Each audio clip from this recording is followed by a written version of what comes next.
দেখছেন বিস club biscuit presents প্রবাস কণ্ঠ প্রাইম নিউজ। ভাগ্যের চাকা ঘোরাতে এবং পরিবারের সচ্ছলতা নিশ্চিত করতে দীর্ঘ ২০ বছর আগে মালয়েশিয়ায় পাড়ি জমিয়েছিলেন চাঁদপুরের মোহাম্মদ দেলোয়ার হোসেন। জোহরবারুর একটি কনস্ট্রাকশন প্রজেক্টে কঠোর পরিশ্রম করে দিন পার করছিলেন তিনি। তবে নিয়তির নির্মম পরিহাসে এক পর্যায়ে পাসপোর্ট ও বৈধ ওয়ার্ক পারমিট হারিয়ে কর্মহীন হয়ে পড়েন। এর মধ্যেই মস্তিষ্কে রক্তক্ষরণ হয়ে প্যারালাইজড হয়ে পড়লে দেলোয়ারের জীবনে নেমে আসে ঘোর অন্ধকার। দীর্ঘদিন চলাফেরা এবং কথা বলার শক্তি হারিয়ে মানবেতর জীবনযাপন করছিলেন দেলোয়ার। বিষয়টি নজরে আসার পর তার পাশে দাঁড়ান স্থানীয় এক মালয়েশিয়ান নারী এবং একদল উদ্যমী বাংলাদেশি প্রবাসী। মালয়েশিয়ায় থাকেন, আন্তর্জাতিক কর্মপরিবেশে স্মার্ট ও সফল ক্যারিয়ার করতে প্রস্তুত, তবে আপনাকে খুঁজছে প্রাণ মালয়েশিয়া। সমগ্র মালয়েশিয়া জুড়ে বিভিন্ন পদে আপনি হতে পারেন আমাদের পরবর্তী টিম মেম্বার। আপডেটেড সিভি সহ হোয়াটসঅ্যাপ করুন এই নম্বরে।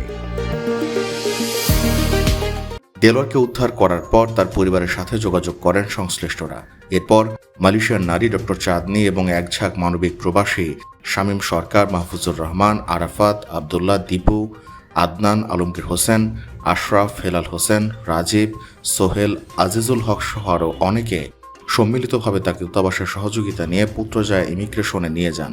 সেখানে যথাযথ প্রক্রিয়ায় ফিঙ্গারপ্রিন্ট ও স্পেশাল পাস সংগ্রহের মাধ্যমে দেশে ফেরার ব্যবস্থা নিশ্চিত করেন তারা। সব জটিলতা কাটিয়ে গত শুক্রবার বিকেলে ইউএস বাংলা এয়ারলাইন্সের একটি ফ্লাইটে প্রিয়জনদের মাঝে ফিরে যান দেলোয়ার। দীর্ঘ ২০ বছর যাবত তিনি মালয়েশিয়া রয়েছিলেন। তারপর হঠাৎ করে তিনি স্ট্রোক প্যারালাইসিস হয়ে যায়। এখন তাকে আমরা আমাদের প্রবাসী ভাই বন্ধু যারা আছে তাদের মাধ্যমে, তাদের সহযোগিতার মাধ্যমে আমরা তাকে দেশে পাঠাচ্ছি। কিন্তু এর আগে ২১ তারিখে আমাদের শরীয়তপুর জেলা নৈরা থানা দিনারা তার বাড়ি এই আমির হোসেন তালুকদার ভাইকে আমরা এই ভাইদের মাধ্যমে, সহযোগিতার মাধ্যমে আমরা পাঠাইছি। তার খোঁজ পাইছি পেনাঙে তিনি ৩০ বছর যাবত থাকতো। সেখানে 18 বছর প্লাস তার সংসারের পরিবারের সাথে বিচ্ছিন্ন ছিল। 9 বছর জঙ্গলের মধ্যে একজন মানুষ তাকে দেখাশোনা করেছিল। সেই মানুষটার মাধ্যমে আমরা যখন জানতে পারি, তাকে আমরা সেখান থেকে কুয়ালালামপুর আইনা 3 থেকে 4 দিন রাইখা 21 তারিখে তাকে বাংলাদেশে পাঠাই। আমার এক বড় ভাই জেবি আছে, সে আমাকে সন্ধান দিছে এমন একটা লোক দেশে যাইতে পারতেছে না, তুই একটু হেল্প কর। তারপর আমি আমার ওই বড় ভাই আরো কে আছে সবাই জানাইলাম, বললো হ্যাঁ ঠিক আছে তুমি নিয়ে আসো, আমরা সবাই মিলে দেশে পাঠাই দেবো। ওকে, আমরা প্রথমত বলি মালয়েশিয়ার ইমিগ্রেশন আমাদেরকে খুব ভালো রেসপন্স করতে। মানে আমরা যদি ইমিগ্রেশনে নিয়ে যাই অসুস্থ মানুষ, ওনারা খুবই শীঘ্রই আমাদেরকে এই কাজগুলো করে দেন। মানে 1 ঘন্টার ভিতরে প্রসেসটা আমাদেরকে শেষ করে দিছে। আমরা মালয়েশিয়া ইমিগ্রেশনের প্রতি ধন্যবাদ জানাতে চাই, যেহেতু ওনারাও খুশি। মানে আমরা যে কাজগুলো করতেছি, ওনারা বলছে যত কাজ আছে এরকম ওনাদের নজরে নিয়ে আসার জন্য। অনেক সময় ওনারা নজরে আসে না এই কাজগুলো, তো ওনারা অনেক খুশি এই কাজগুলো ওনারা হেল্প করতে পারে। তো আমি ধন্যবাদ দিতে চাই এইখানে যারা জড়িত আছে সবাইরে। আশা করি আমরা এসব কাজ কন্টিনিউ করতে থাকবো।